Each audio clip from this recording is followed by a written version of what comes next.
So those are the changes that I see, not really changes, just cleanups. I would ask that on the agenda, one item, personnel matters, B, number 2, that we pull that name for the next board meeting. They need to do their Form 39 for the assistant golf coach at Wirt County High School. Yeah, I'd already said that. I'm sorry. No, you're fine, John. Thank you. I don't mind. I don't mind a bit. I'd rather somebody ask than us not do it. So, Okay, yeah, thank you. yeah, that one Sorry we're that I going to missed pull. that. Not a problem. Any questions about the agenda as presented? Hearing none, we'll have motion to approve the agenda as presented. All in favor say aye. Aye. Aye, opposed say nay. Ayes have it, motion carries. Okay, our next thing is recognitions, which we always like when we get to recognize students. And this evening we have with us Matt Bayless. Mr. McCown. So we had some folks go down to the state wrestling tournament to represent Wirt County, and Matt Bayless was amongst those. And correct me if I'm wrong, your team finished 4th. And then I also have down here that you placed 3rd in the 120 pound, won the LKC. Is that right? So who else was, I know that, and this is a busy time of the year, and we've been trying to get all of the wrestlers together, and many of you ran track and busy with various things. Who else was on your state wrestling team? Who else went down? Yeah. Okay, all right. So we're very glad that you got to join us, and if you would, Sherry, would you mind taking a picture, or can you do double duty with that? Yeah, we do it right here in the center. You'll be the first person, Matt, to have a picture taken.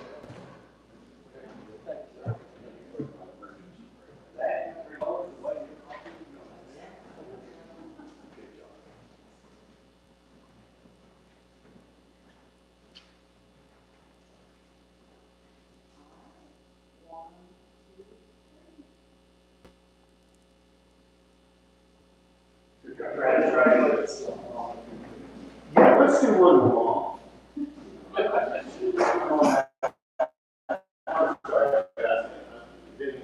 Just do it. We've been getting parents to come up. You guys spend all that money.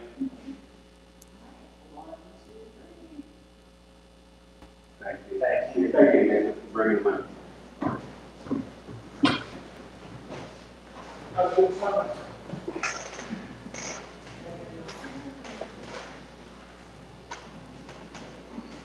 Okay, we're down to number 5, information.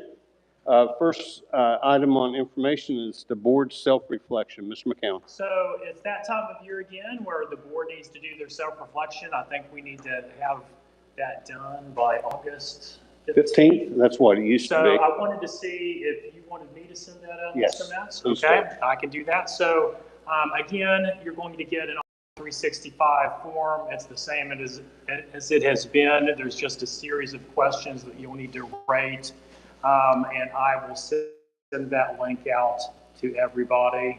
And then as soon as it gets completed, I'll print the results and then bring the results in. You can have conversation and approve your reflection, and we will send it on to the department. Yeah, I have not seen it yet. Okay.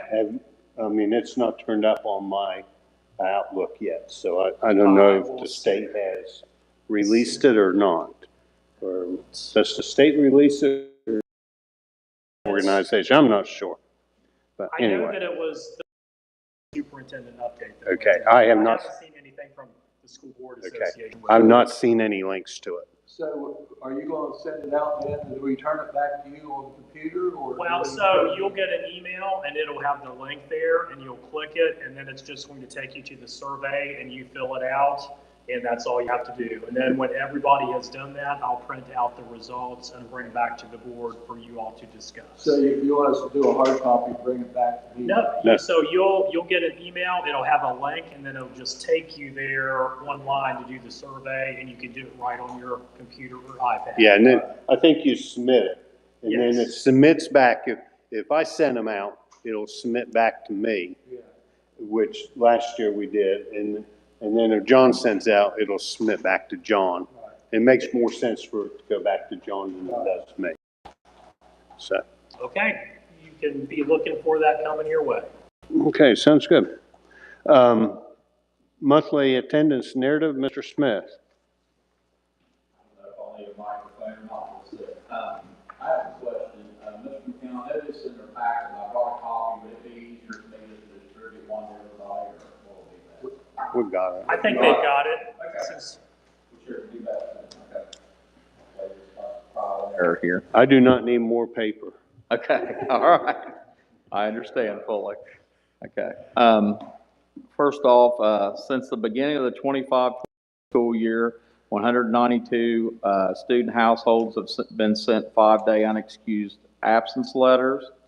The year-to-date attendance rate by school and district as of May 14th, the primary center was at 93.7, middle school was at 92.7, high school was at 91.3, and district-wide, the rate is 92.5. The average attendance rate as of May 14th, the primary center was at 93.2, middle school was at 92.4, the high school was at 87.4, district-wide, it is at 91%. Okay. Enrollment, as of the 14th of May, the primary center was at 316, middle school was at 249, high school was at 274, for a total enrollment of 839. The total enrollment increased by 1 student in comparison to the April attendance narrative. In comparison to the April attendance narrative, the primary center enrollment decreased by 2 students, middle school increased by 4 students, and the high school enrollment decreased by 1 student. The reason for the enrollment change, primary center, 2 students withdrew to a different county's in-state public school systems. The middle school, 3 students enrolled from different counties' in-state public school systems, and 1 student enrolled from West Virginia Virtual Academy. In regards to the high school, 1 student withdrew to West Virginia School of Diversion and Transition was the change. In regards to enrollment by grade, as of the 14th, pre-K was at 53, kindergarten was at 60, first grade was at 51, second grade was at 48, third grade at 49, fourth grade at 55, fifth grade at 62, sixth grade at 60, seventh grade 59, eighth grade 68. In regards to the high school enrollment, 9th was at 76, 10th was at 63, 11th was 66, and there were 69 seniors as of the 14th. Anybody have any questions or concerns in regards to all that? Do you have any idea as far as, are we gaining in percentage of attendance? Now, we do different things like CIS and other things trying to get kids, and I know that they reward kids for, Right. being there. Are we, by those programs, increasing our attendance? Well, I'll tell you what, Brent, I know we are in some areas, and to get an overall report, I was going to talk to Mr. McCown. I was going to come in June and do the yearly, and during that time, I was going to summarize that, Brent. Okay, I'll have more of a breakdown by that and chronic absenteeism and some of that in June, so I'll be able to give you a better answer then, probably, Brent. But Is yeah, that chronic absenteeism going bye-bye? that's funny you say that. Mr. Metz asked me about that, and I've been keeping an eye out for that, but I haven't saw any guides. Now, I'm not going to say it's out there, but I have not, and I don't know if Mr. Metz knows more about that or has more information than I do, but I've been trying to see if that's something they're going to change. I'm not really sure on that, the criteria and such. I'm not sure. Mr. Metz, have you had anything? Have you saw anything? No, Or you it's- just hear and talk? I mean, No, I think they're still trying to figure out what they did with the attendance, with the Right. whole thing. Yeah, or the calendar, because they'll all wrap up into the same thing. Okay. Okay, school mapping update. Okay, school mapping update as of May 14th. Mr. McCown and I participated in a Zoom kickoff meeting with GEOCOM on May 5th to officially start the Wirt County Schools Mapping Project. During the meeting, a GEOCOM school facilities on-site visit was confirmed for June 9th and 10th. GEOCOM requested we upload a copy of all three schools' maps. After the on-site visit, GEOCOM develops an indoor map that will conduct map review and training by the end of June. During the month of July, GEOCOM will provide an offer for customer feedback before final publishing and finalization of the new maps in July. At the very latest, is how they told Mr. McCown and myself, the project closeout will be conducted on August 3rd. We were reassured there was extra time built into the line with there only being three schools involved. Like, for example, they've done a lot of other county schools, like Mason County has a lot more schools than ours because they had to do more traveling and on site and things like that. In comparison to that, they're allowing themselves more leeway. That was the worst case scenario. They're hoping August 3rd. And all this had to be done by September and complete, so we've got a month leeway. There could be more than that, though, before we're done with everything. In regards to training, correct me if I'm wrong, Mr. McCown, they talked about training various staff, but also first responders and all that type of information is included in that training. So that'll be some of the information that they share. So, Yeah, I think it's going to be a good product. Yeah, I'm looking forward to seeing what it comes up with. Any other questions? Yeah, so they will have, this is going to link into the law enforcement system that they use and talk to it, so that when they log onto theirs, they'll have access to all of our maps. Yeah, and Mr. McCown and I are supposed to get back with them, like what roles the various people, like if we need the police department, whoever the first responders are, to get a copy of this. So like you're talking about there, for example, like where the evacuation hatches are in the very, so they'll be able to locate it quick. If there is an emergency, they'll be able to do that quicker, so. Is there maps in the school itself for kids that, or what class they're in, where they get the emergency, what we have to do in the emergency, how we go, how to get there? Yeah, I think we have a remedial version of that right now, don't we, Mr. McCown, in the class? That, but with this new software, we would be able to go in and print like a custom map, like an overhead shot of the building, and then a route for each classroom. I think that's going to be one of the pieces of functionality of this new software, is to be able to print that. Yeah, I know in other places going to work, you have emergencies like somebody gets hurt, you go out and you got some people that needs them, you bring them in so they don't come and take it back to where they're at. Right. And that's one of the goals, isn't it, Mr. McCown? An emergency, like you're saying, they'll take them to the direct path to where they go. And maybe we need to ask more questions, but I got the impression, Mr. McCown, that they're going to show, they're like, if there's 20 seats in a room, that's what it'll show on the map. I don't know if that was the case or not, but that's the impression I got. It's going to be more detailed than what we currently have, you might say. Like, they'll know there's 20 students in that classroom are supposed to be, so if there's one not accounted for, we'll be able to tell that more readily, is what I think was the understanding I had. So, Very good. Any other questions? Okay, down to delegations. We have no delegations this evening. So we're at agenda. Need a motion to approve the minutes of the May 5th, 2026 meeting. So moved. Any corrections, comments, concerns? Here none, we have motion to approve the minutes of the May 5th, 2026 regular meeting. All in favor say aye. Aye. Aye, opposed say nay. Ayes have it, motion carries. Okay, down finance. In motion, we do have board member travel on this, so the first one will be minus that. We'll do the first one first, Mr. Charlotte. Okay, we have motion to approve the payment of invoices in the amount of $176,296.58. Mr. McCown. Okay, we have 3 runs of expenditures for your consideration tonight. The first on 5/7/2026 totaling $66,921.28. This is primarily P-card purchases for the food service program. The next run, on 5/13/2026, totals $40,502.48. This is mainly utility bills. And then finally, also on 5/13/2026, totaling $68,988.82. We've got various purchases in there, but noteworthy is Southern Educational Services for $25,358.60 for our Algebra 1 services at the high school, and some various and sundry travel purchases. So these total, less board member travel, comes to $167,296.58. That is not what I have. Okay, our motion was for $176,200.58. That's correct, yeah. Did I, is that?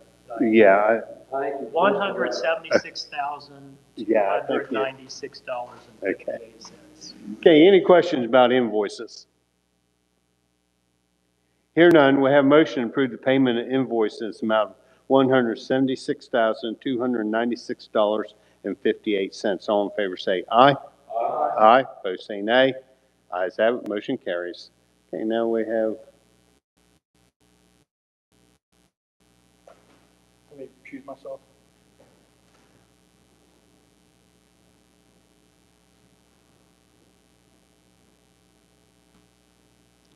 okay, need a motion to approve the board member travel amount of $116 for Mr. Sherlock. Any questions, comments? Here none, we have motion to approve board member travel in amount of $116 from Mr. Sherlock. All in favor say aye. Aye. Aye, opposed say nay. Ayes have it, motion carries. Okay, just for the people that are interested, the total vendor checks that we approved with both board member travel and invoices is $176,412.58. Here, then the budget supplements. Need a motion to approve budget supplements in the amount of $97,137.77. Mr. McCown. Two supplements for your consideration tonight. The first, in the amount of $32,000, is a state grant for our truancy diversion, our PRO officer. And then the second, in the amount of $65,137.77. This is a Title I school improvement for Wirt County Primary Center. And these two supplements total $97,137.77. Any questions on supplements? Here none, we have motion to approve the budget supplements in the amount of $97,137.77. All in favor say aye. Aye. Aye, opposed say nay.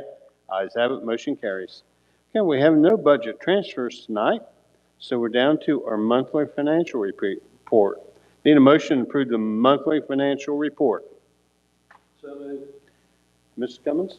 Yeah, I will defer to Mrs. Cummings if you all want to peruse that or have any specific questions about the report. It's in the same format as she has put it in each of the previous months.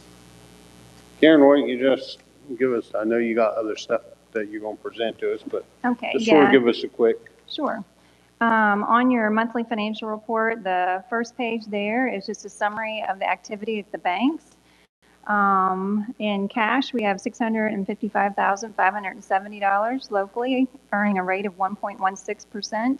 And then with the West Virginia Board of Investments, we have almost $2 million down there at a earnings rate now of 3.81%. So total cash and investments on hand is $5.8 million. In regards to our monthly financial activity, if you'll flip over a couple pages, just the quick summary there. Again, just a refresher, just to remind you, it is broken out by fund. and it gives you the total revenues. It gives you month to date, the activity for the month, as well as year to date, what our beginning fund balance was for each of those funds, what the current budget is. And then on the far right-hand column is also the prior year information for this same point in time, and this is as of the end of April. So for your general current expense fund, I'll just go through that one. We're looking at $11,218,507 we've received year to date in revenue, and our expenditures currently right now are running at $11,151,200. So we're pretty close to break even on revenues and expenditures year to date. For our special revenue fund, we have year to date 2.7 million in revenue and expenditures of 2.4. And then behind it, you can actually look and see the exact areas in which it was expended for. Yeah, we're starting to get enough of these that now we can, you can set them down and look across them from month to month. I think this is what, our third one? Yes. Yeah. Yep. And actually, this is the first one in which they finally got the object codes. Okay, good. They finally got the descriptions all corrected. So, yeah, the State Department, they had me run it to make sure it was working, and they did. So after 3 months of harassing them, they finally got it all working now. It only took you 3 months. It took me 3 months, but we have a nice, clean report now. So. Very good. Any questions from Mrs. Cummins on the monthly financials? No? Okay, we have a motion to approve the monthly financial report as presented by Mrs. Cummins. All in favor say aye. Aye. Opposed say nay. Ayes have it, motion carries. Okay, need a motion to approve the supplemental salary schedules and extracurricular salary for FY 26-27. So moved. Mr. McCown? So nothing to add. I think this is something you've got to approve so we can get our budget done, but I don't know that there's, other than the things that have been struck, that there's anything new other than previous years. Any questions? Yeah, we didn't do any salary increases or anything, did we? No, there were no salary increases. In bold on your schedule of supplemental pays and indexes, we did add in the special education coordinator, since that was a new item that was just recently done. So that is bolded and on that schedule for you to see that that was something new from the previous year. And then on the extracurricular assignment schedule, I didn't know how to show all that, so I tried to strike through the items that were on here and then bold where they went to. Okay. For example, on the second page of that schedule, you'll see the PBIS coordinators. They were grant-funded positions. They are no longer. Those are now county-funded, and you'll see that they were moved up above in the locally funded positions there on page 1. You'll see that the school improvement coordinator for the middle school, that position or that extracurricular was stricken.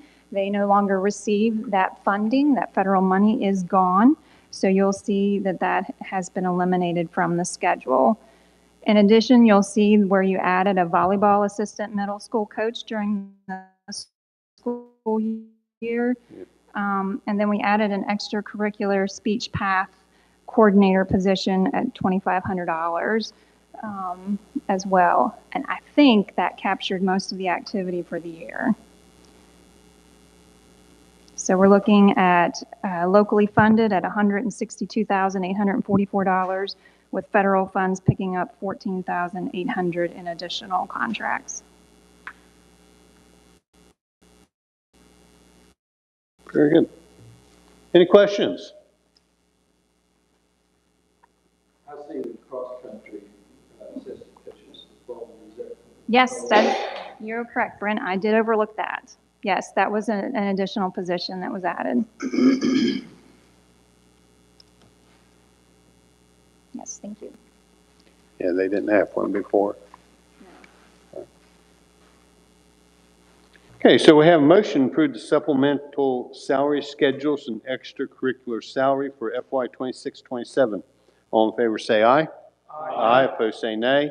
Ayes have it, motion carries. Guys, anytime that we have one of these and you're still looking at it, and if I start to go for a vote, stop me, okay? I'm going to give you all time that you need. Okay, we're down to, need a motion to approve FBLA national competition fees in the amount of $3,945. So moved. Mr. McCown. So they were here and spoke as information, and I think that's an expensive trip for FBLA to go on. And in your packet, Mr. Goff did send an email that kind of delineated what they are asking for, and that's what's on the agenda for your approval tonight. I think the board has historically been helpful to FBLA and others that go on to national competitions to help them with the cost. Hotel and registration and things, those things aren't getting any cheaper. So happy to bring that to you for your consideration tonight. Any questions? And I'm assuming that's coming, most of that will come out of levy, right? Actually, I've got step 7 funding set aside okay. for student travel. Okay, good deal. That's better. Any questions?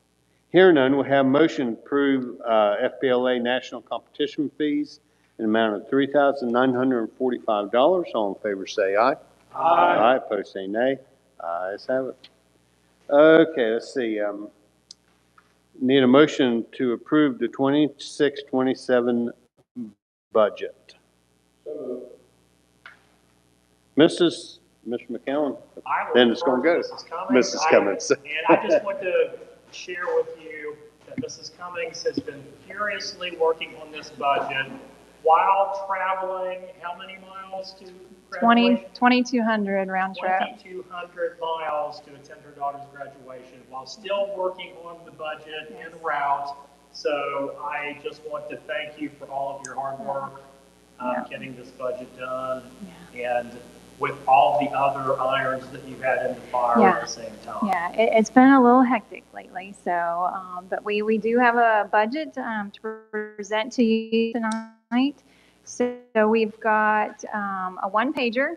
This is actually the publication that is going to go in the newspaper. Before it used to be multiple pages, but they finally got it consolidated, so it's one page now. And this will go into the newspaper starting next week, if it's approved tonight. There is a handout of a slide presentation that I would just like to go through with you. So if you have your stapled PowerPoint presentation there, we'll kind of start through that, and then if you have questions along the way, we can address those. So changes for your budget. Let's talk about what we know. We know for sure PIA went up, so it's on average about 3% increase in premiums for employees and employer. Salary raises. So professional personnel, state gave out a pay raise. It's $1,560. Lots of people are saying, you know, well, it's a 3%. Well, it was 3% for one group of people, and the state kind of looks at the pay scale and where the most of the people are and what their years of service is. Those people got the 3%, and whatever it took to get them to 3% was the $1,560. So everybody got $1,560. So on average, it was a 3% raise for those people. So for some, it's going to be more than 3%, and for others, not so much. So, and then that is for a 200-day contract. Service personnel, same philosophy. It's a 3% raise, but across the board, everyone's getting $870. And then the other big change is this is a result of all the counties that are in deficit. They are making you automatically budget your carryover up front in the budget, and it has to be at 5% minimum. So that's something that we've never done before. We usually bring it over whenever I have everything finalized in September. So that's a big change, and you'll see the direct impact of what that looks like here shortly. So those are your changes. State aid is 73% of your budget, so that's a lot, and that's all based on a 10-step funding formula. And that funding formula, the one thing that drives it is enrollment. And it's at a snapshot in time, and it's as of October the 1st. So next page, I wanted to show you, usually I give you like a 10-year history. Well, this year I found some more information that I thought was kind of eye-opening for us. It's a head count enrollment trend, and I took us all the way back to 1980, if you can read the small print. So in 1980, Wirt County schools had a head count enrollment of 1,213 students. In 2026, we're down to 831. So we've had a loss of, 382 students? So in 2000, I just kind of came across in like 10-year increments. So in 1990, we were at 1,084 students. Then in year 2000, we finally increased. We went up to 1,163. I put in 2003 because that's the year I came. So, because I came that year. So I'm like, okay, let's see what's happened since I came here. So in 2003, we got 1,045. In 2010, we're down to 967. Now here's when we start COVID. 2020, 995. And then 5 years later, we're at 862 in 2025. And then finally this year, now we're down to 831. So just since 2020, I mean, we've had a loss of 160 some students. So over this, 40 years here, most of that decrease has happened here within the last 6 years. So the trend doesn't look good. So we're experiencing loss kind of rapidly. All right, so that enrollment number is going to determine our personnel funded. And those enrollments, of course, they have all kinds of different definitions of them. So I just presented to you what's called headcount enrollment. So then they take and they adjust it for students who do not attend full time. So for us at October 1 of this past year, that 831 now becomes 829.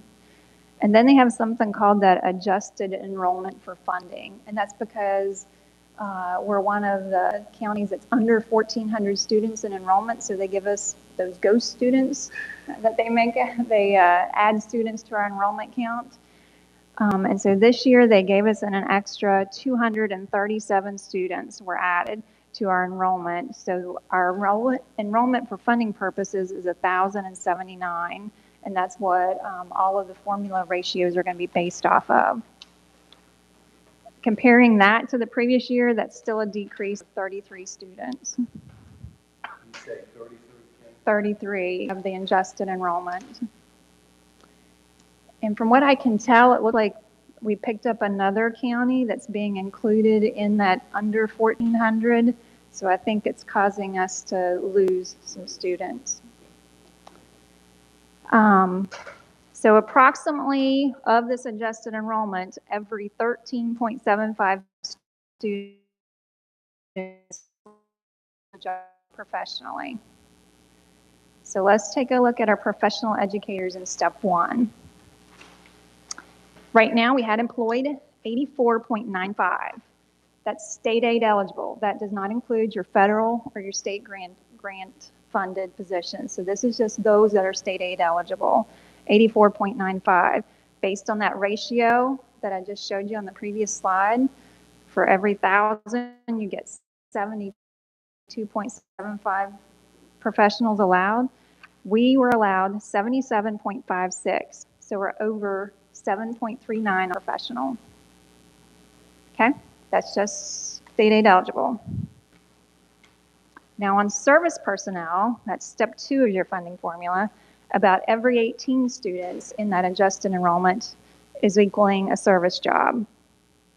So for sparsely populated counties like us, they're giving us a ratio of 55.5 service personnel for every 1,000 that we have in enrollment. So for us, that ratio, we have employed 67.265. And That's a really odd decimal. And that's because on step 2 of your funding formula, they consider the entire contract. So they fund someone that's above a 200-day contract. So say our head custodians is 261-day contract. They fund for the full contract. So a contract is considered 1 if it's 200-day. If it's beyond 200-day, like a 261, they consider that 1.3 positions is what they consider. So this 67.265 is with all the extended contracts added in there together. Professionals, they do not. So every extended contract that is given on the professional side has to be locally funded. They do not fund for any of those on the professional side. Service side, they do. So employed, 67.265, that's FTE count, not body count, head count. We're only allowed 59, so we're over 8.1 on service. All right. And we keep going. Step 5 of our funding formula. It has an allowance for how many student support personnel allowed. And student support personnel, they are defined as your nurses, your counselors, and your social workers. And you get 5 of those for every 1,000 that you have in enrollment. For us in Wirt County, we actually have 4 employed. So you have 1 counselor at each school and 1 school nurse. So that's what we have employed. So we're allowed 5.3. So we're actually on step 5, but there's no penalty for being under. So what they do, they actually will net that against the amount that we're over on professional. Karen, can I stop this question? Yes. So where does our, I know that, I hate to use names, but I know Kelly's our nurse. Yes. Where does our LPN come in? LPN is defined as a service personnel job, so that position is funded on the service personnel count. So it probably, I mean, since we're under 1.33. Mm-hmm. Yeah, so it does, that money is not taken away from us for being under. We can pay for it, although we pay, yeah. Yeah, It's a exactly. big fall, but it pays for it. Okay. I don't know if I had my time missed what's a nurse and what's the other three? We have a nurse in our nursing staff. We have a nurse and an LPN, and that LPN is considered a licensed practical nurse, but it is defined as a service personnel position. So all these positions are distinctly defined within state code. And for whatever reason, I don't know, but for some reason they have it as a service personnel code. Nurse is defined as a professional position. Is Kelly considered then a nurse, or do we have a nurse now? Yes, Nurse Kelly. Yes, we have one nurse. Formula overages. So professional, we were over 7.39. I think that's right. 7.39 from step 1. Step 5, we were under. So you net those two together. So on professional total, 6 over. Service, 8.1. So total state aid eligible positions were over by 14. All right. So that's where we stood as of October 1, 14. All right. So then we went through personnel season. No one likes to do that. So now where are we at? That's what the next few pages look like. Formula overages. After our proposed cuts. Is everybody with me on the same page? Okay. Okay. Formula overages. So after, this is for professional personnel, 6.61. Well, what did I just say on the previous page? 6.06. We went up.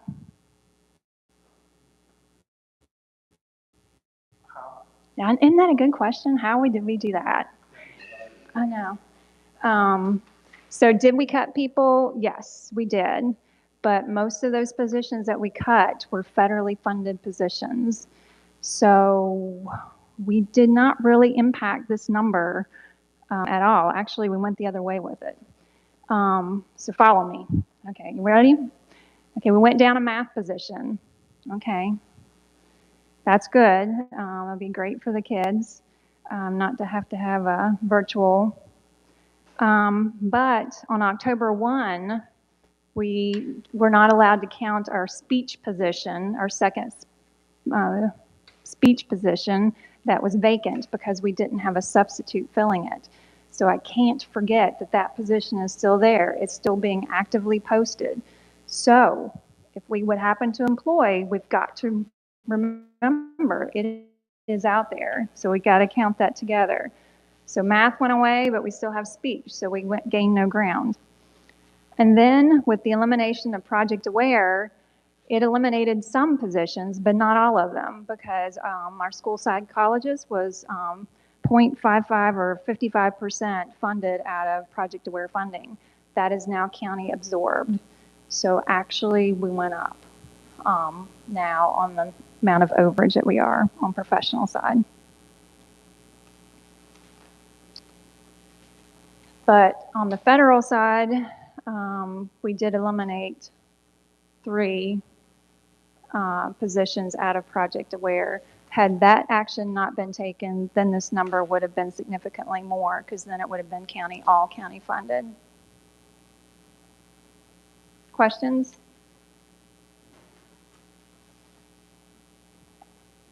All right. Let's talk. I had a question about the number of students enrolled that the adjusted for funding number, Yes. did that number stay the same between the COVID losses and now? I did not run those numbers actually, but I can do that to take a look at it and see. Just here in front of me tonight, I just know what it did last year. I didn't run a big comparison to see how that did, but that is an interesting question in comparison to Maine. So what I'm wondering is, we lost 31 headcount students. Mm-hmm. How much does that change our adjusted for funding student number? I thought it was interesting from last year to this year that adjusted number actually decreased by 33. I thought that was interesting. When A lot of that depends on what. Yeah, it does.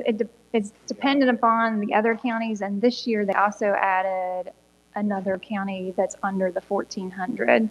So it must have had some impact in there, because usually, Lower. yeah, it's, yeah. The lower you are in the ranking, the least amount. Yeah, usually it was kind of an inverse relationship. The further you got away, the more students you got added.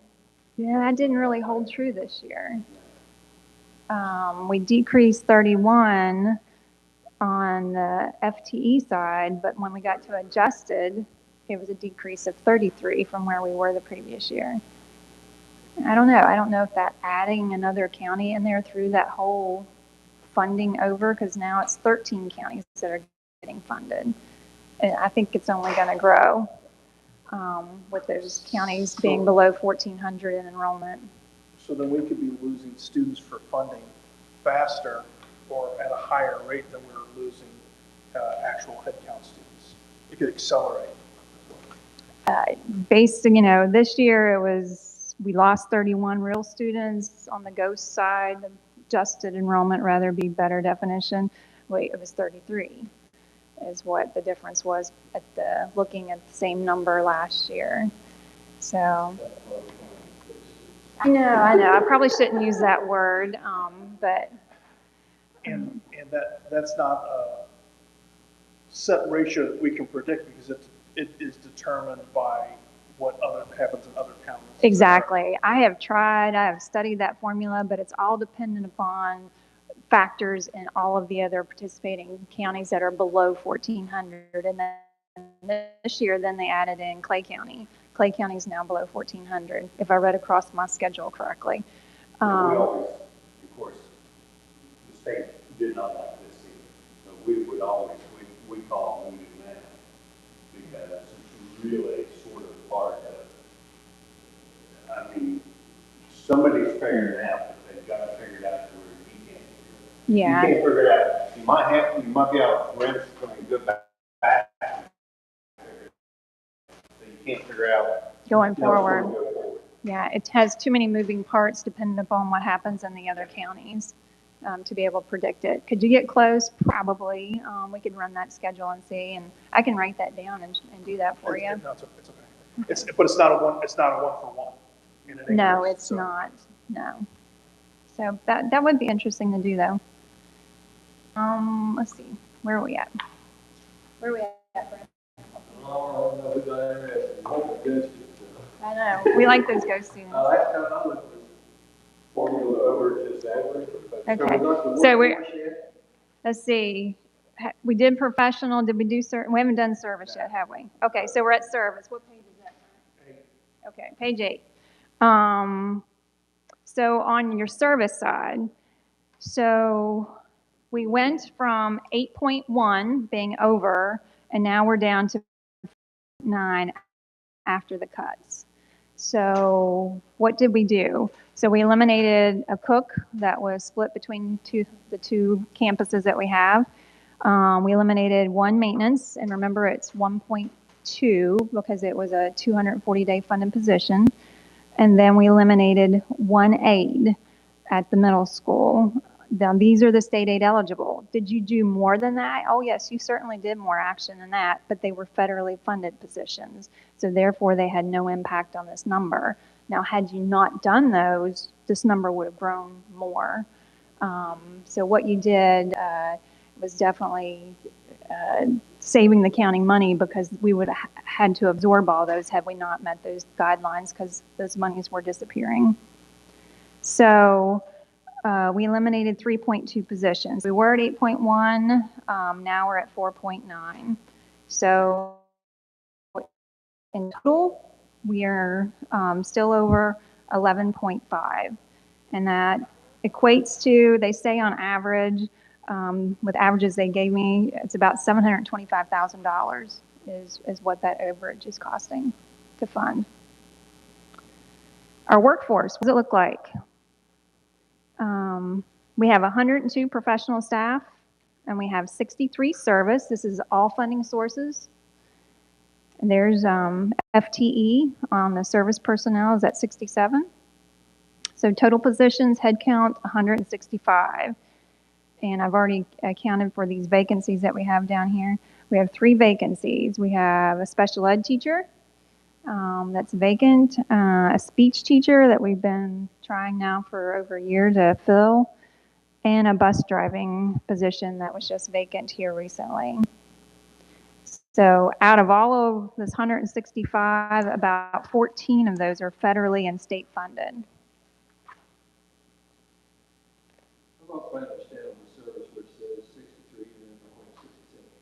Yeah, so head count wise, we have 63, but then some of those have extended contracts, and with the way the state counts it in the funding formula, they say like a 261 day contract that a person holds is actually equivalent to like 1.3 people.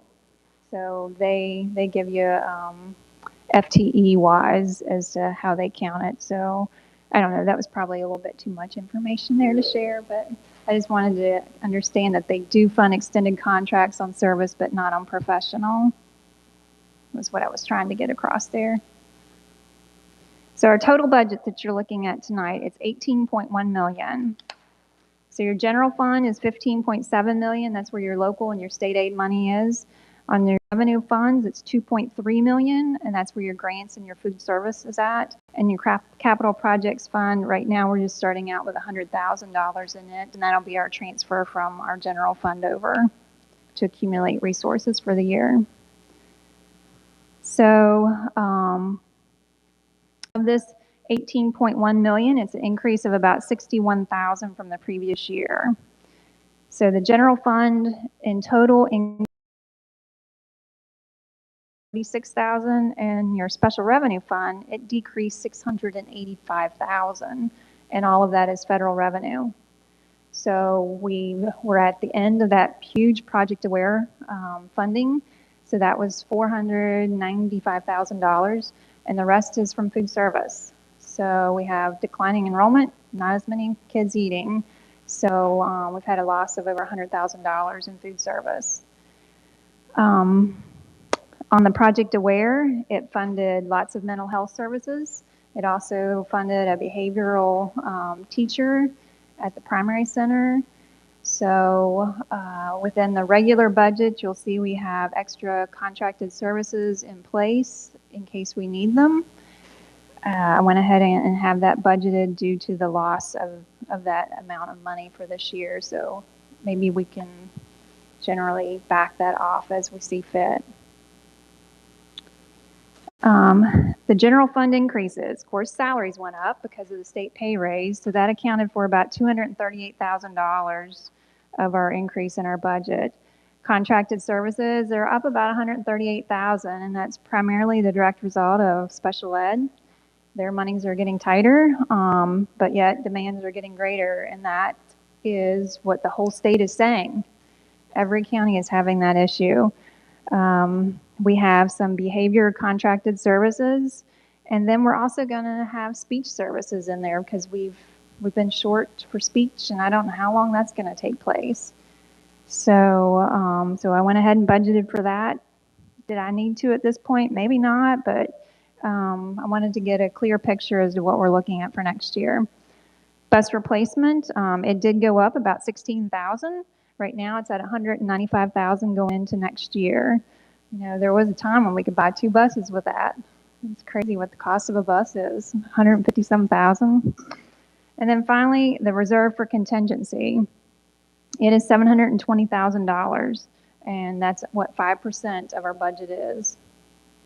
And that has to be budgeted now, or else they're not going to accept it. And it's simply because of all the counties that are in deficit now. So they want to make sure you have a good contingency plan in place, and we do. What do these expenses look like by area? So 62% of this budget is all budgeted within instruction and student services. 20% is your transportation and facilities. So you see that's our next huge chunk, is just maintaining the facilities themselves and running the buses. Administration is 12%, and then you see the reserves and transfers there, the 6%. By type, what are we spending all this money on? Well, 77% is on salary and fringes. We are a service industry, so you would expect that.